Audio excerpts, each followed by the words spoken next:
threshold itu dipasang PDIP untuk menghambat SBY.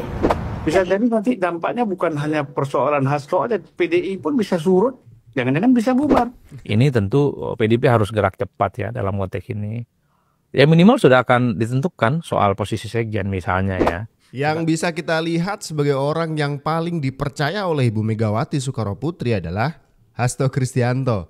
Tapi alih-alih Pak Hasto ini semakin mempertebal kepercayaan Ibu Megawati kepada dirinya, justru sekarang kena kasus suap. Nah, kali ini prediksi saya setelah kasus Pak Hasto ini, Megawati Soekarnoputri bakal susah percaya kepada siapapun.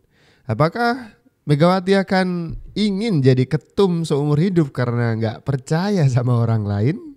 Kita tahu bahwa di PDIP sendiri, di internal sendiri kan memang sedang ada semacam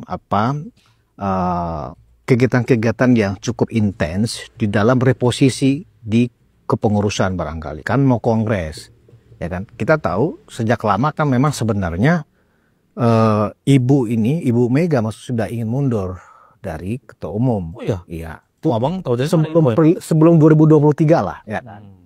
Nah, tetapi karena dinamika politik, ya kan, yang pada saat itu terjadi, memaksa harus ibu yang memimpin sampai hari ini kan begitu, karena ada ketegangan politik, khususnya dengan yang namanya Pak Jokowi kan waktu itu. Nah, sekarang mau kongres, kan berarti kan ibu juga bertambah nih umurnya, bertambah sepuh. Ada semacam sabda dari Ibu Ketum bahwa yang menjadi penggantinya beliau sebagai ketum itu harus Trah Soekarno. Ya kan, artinya yang bukan Trah Soekarno, yang bukan dari garis Soekarno tidak ada peluang untuk menjadi ketua umum. Nah, kalau itu dijadikan semacam sabda di PDIP, berarti kan hanya dua nih, putra dan putri, ya kan, Puan Maharani dan Prananda. Nah, ketika memang ada kasus Hasto menjadi tersangka, ini kemudian dikait-kaitkan dengan kongres yang mungkin bisa jadi apakah menetapkan Ibu Mega kembali menjadi ketua umum atau salah satu dari dua ini akan ditunjuk atau dipilih, ya kan, lewat kongres sebagai ketua umum. Nah, bisa jadi pergantian sekjen atau dengan tersangkanya kasus Hasto ini ada triggernya, ya kan, untuk memulai persiapan kongres siapa yang akan menjadi ketua umum. Kenapa? Karena Hasto ini adalah kubu dari Prananda, kan begitu. Kubu dari Prananda nih. Abang kok banyak tahu tentang PDIP? Nah, itu kan yang ngasih tahu juga Mas Aci. Nah, jadi Mas Adi, dilihat dari konsolidasi menuju kongres dan memang ada reorganisasi di level pimpinan puncak, menurut Mas Adi ke depan ini apa yang sebaiknya dilakukan oleh elit PDIP supaya ruang untuk mendapatkan lagi citra yang bagus dari masyarakat menuju 2029 itu juga nggak terlalu jauh ketinggalan gitu loh maksudnya. Ya saya kira memang harus segera melakukan konsolidasi internal ya. Langkah-langkah strategis setelah Hasto itu ditetapkan sebagai tersangka. Secara citra partai tentu pasti ini buruk dan negatif. Ya. Langkah-langkahnya tentu adalah antisipasi. Apa upaya-upaya untuk memulihkan ini semua, Bang? Ini tentu PDIP harus gerak cepat ya dalam konteks ini. Ya minimal sudah akan ditentukan soal posisi sekjen misalnya ya. Sekaligus untuk mempersiapkan bagaimana jalan untuk menuju kongres di 2025. Kan kira-kira begitu ya jalan ceritanya. Nah yang kedua mungkin juga bicara tentang reposisi. Bagaimana bangunan narasi yang selama ini cukup dominan PDIP yang sangat lantang, agresif gitu ya. Yang itu dianggap kontraproduktif dengan kondisi politik saat ini. Baik demi kepentingan koalisi ataupun ingin menjaga hubungan baik dengan koalisi merah putih. Ataupun memang mayoritas pemilih secara umum yang memang tidak terlampau menyukai gaya-gaya politik yang konfrontatif. Ini yang saya kira memang menjadi penting repositioning soal isu politik yang harus disampaikan oleh PDIP. Hari ini suka tidak suka Bang, di 2029 nanti ada sekitar 64% anak-anak muda yang umurnya di bawah 40 tahun, di atas 17 tahun. Itu akan menjadi bonus pemilih kita yang saya kira pendekatan politiknya, model-model konfrontatif, agresif, itu tidak disukai. Ya. Sekalipun secara substansi, agitasinya itu benar dan masuk akal. Tuh. Ini mungkin jadi sedikit jawaban ya kenapa PDIP kalah di Pilpres kemarin. 16% begitu. Karena cara-cara lama, cara-cara lawas masih digunakan oleh PDIP untuk menggaet suara gitu. Dimana sekarang para pemilih sudah tidak lagi simpati, sudah tidak lagi tertarik dengan gaya-gaya politik yang sok kuat, ya kan? Sok powerful, terus nggak mau berkawan dengan yang lain, keras gitu ya. Lebih suka dengan gaya-gaya Pak Jokowi, merakyat, ya kan? Dihina tapi tidak tumbang, seperti itu. Jadi menurut Adi Prayitno, kalau ini nggak segera dirubah, itu akan menyebabkan PDIP akan hilang 2029. Mengerikan kan? Jangan sampai juga ketika Ibu Megawati terus menancap di kursi ketum terlalu lama juga, bakal seperti gini-gini aja gitu hasil dari PDIP. Makanya mengorganisasi ulang PDIP ini diperlukan, sangat diperlukan demi PDIP apa wujudnya di 2029 nanti. Kalau dulu kan saya bilang seperti kita selalu ingat ada Pak Taufik Dimas ya. Nah, sebenarnya sekarang tuh bisa ada Mbak Puan ya kan gitu. Tapi kan tadi itu Puan dianggap faksi yang berbeda dengan Hasto. Ya kan? Nah itu jadi akhirnya situasinya jadi panas seperti ini. Jadi kalau menurut saya tidaklah rekonsiliasi, konsensus menghasilkan satu pandangan, satu jalan keluar, ya kan apa yang harus dilakukan. Jadi jangan ngotot. Kekuatan kita berapa? Kan harus sih politik itu kan gitu. Jadi taktik strategi itu harus menghitung kekuatan. Gitu loh. Jangan sampai nanti kalau kita dengan kekuatan kita kecil, ya, kita tetap ngotot. Bisa jadi nanti dampaknya bukan hanya persoalan Hasto aja, PDI pun bisa surut, jangan-jangan bisa bubar. Iya. Kalau salah urus, kalau masih apa istilahnya ya, tidak mau menerima masukan dari luar, tidak mau mengoreksi kekuatan itu sekarang seperti apa sih begitu ya. Zulfan Lidan mengatakan bisa-bisa ini PDIP bubar gitu. Ini masih soal Hasto, masih soal sekjen yang secara sistem itu bisa digantikan. Tapi kalau itu berlarut-larut apalagi dilindungi, bisa jadi citra PDIP ini sulit dipulihkan.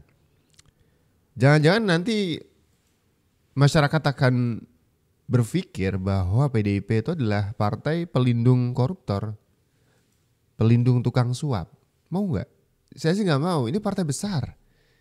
Jangan sampai hanya gara-gara satu orang, kemudian citra partai akan nyungsep gitu. Seperti kalimat saya tadi, 2029 masih ada nggak sih PDIP? Kan mengerikan gitu. Apalagi ketika PDIP punya calon presiden dulu kalah di Pilpres ya, yang namanya Ganjar Pranowo. Ini juga secara image tidak bagus-bagus amat. Maunya sih Bu Megawati mengajukan Puan Maharani, tapi sayangnya secara survei kalah dari Ganjar, makanya mau nggak mau memajukan Ganjar. Dan terbukti Ganjar itu kayak gini nih. Boleh tidak loyal kalau pemimpinnya ngawur. Ya. Boleh tidak loyal kalau Anda dijerumuskan. Jangan taat Pancasila, silakan tidak loyal. Lawan aja pemimpinnya. Kalau Anda disuruh korupsi, jangan loyal. Jangan loyal itu. Hajar aja itu ke pemimpinnya.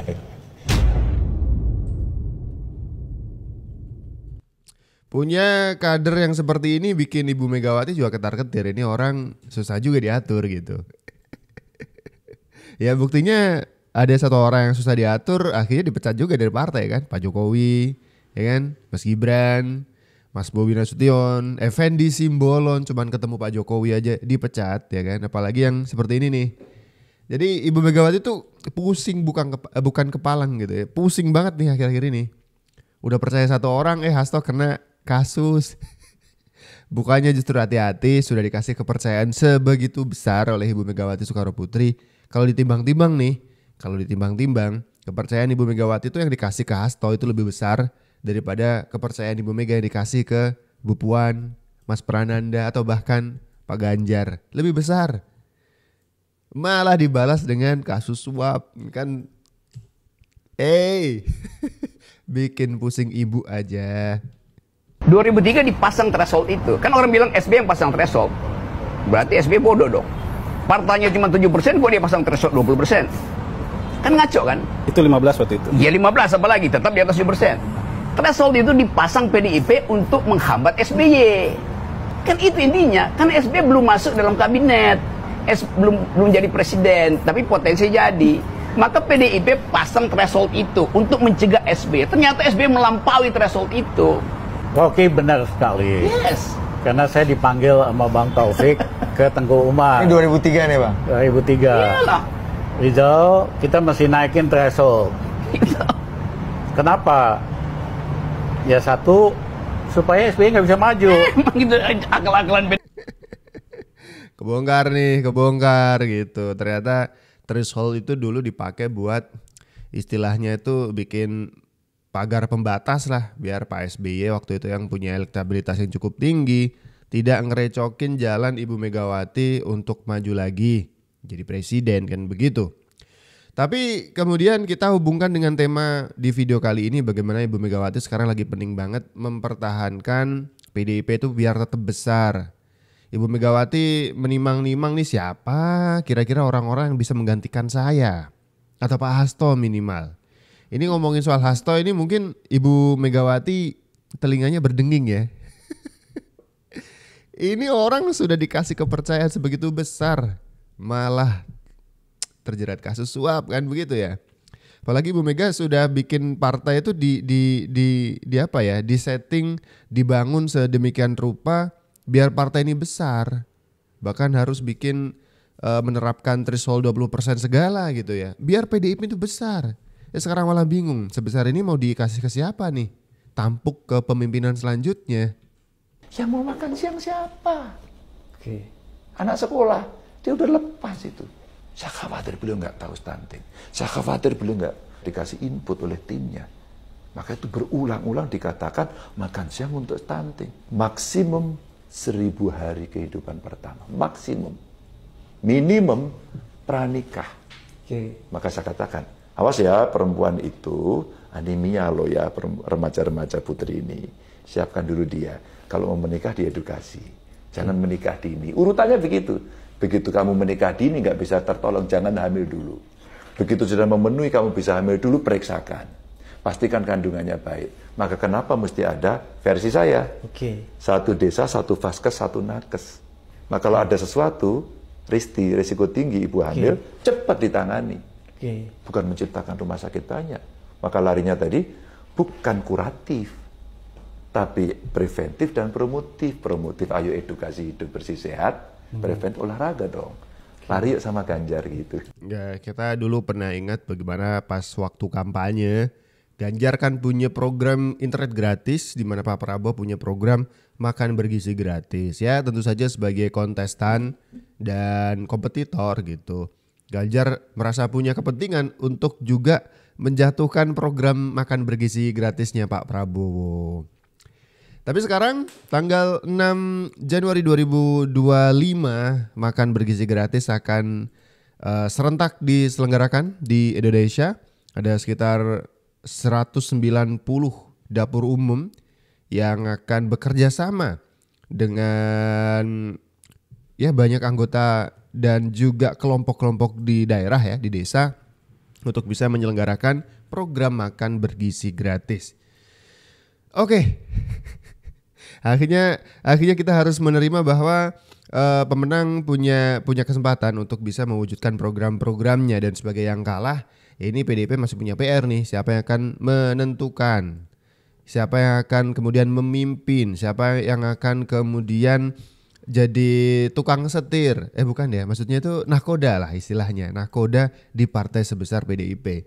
Jadi gak usah ngurusin makan bergizi gratis dulu, urusin dulu internal partai lagi gonjang-ganjing tuh ya.